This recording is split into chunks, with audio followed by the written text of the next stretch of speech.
ഒരു ഞായറാഴ്ച സിദ്ധു വരാന്തയിലിരുന്ന് പടം വരയ്ക്കുകയായിരുന്നു. വരയിൽ മുഴുകിയിരുന്ന അവന്റെ പിറകിൽ ഒരു കാര്യവുമില്ലാതെ ഒരു ഉറുമ്പ് വന്ന് കടിച്ചു. വരയ്ക്കുമ്പോൾ ആരും ശല്യപ്പെടുത്തുന്നത് ഇഷ്ടമല്ലാത്ത സിദ്ധു ദേഷ്യത്തോടെ തിരിഞ്ഞു നോക്കി.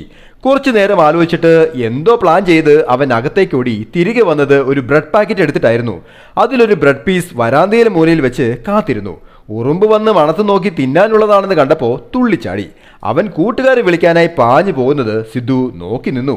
കുറച്ചു കഴിഞ്ഞപ്പോൾ ആ ഉറുമ്പ് ഒരു പറ്റ ഉറുമ്പുകളെ കൂട്ടിക്കൊണ്ടു വരുന്നത് കണ്ടതും സിദ്ധു വേഗം ഒരു പേപ്പറിൽ എന്തോ വരച്ചു വെച്ചു.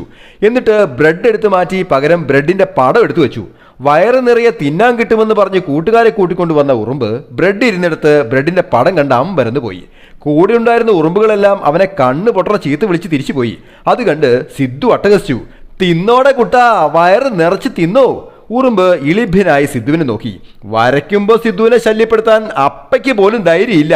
അപ്പോഴാണോ നീ എന്നെ കടിക്കാൻ വന്നത്? ഉറുമ്പ് നാണം കെട്ട് തിരിച്ചു പോകുമ്പോൾ സിദ്ധുവിനെ പേടിച്ച് നടക്കുന്ന കള്ളിപ്പൂച്ച പറഞ്ഞു, ആളറിഞ്ഞ് കളിക്കടാ ഉറുമ്പേ. Happy drawing, Saneesh Divakaran.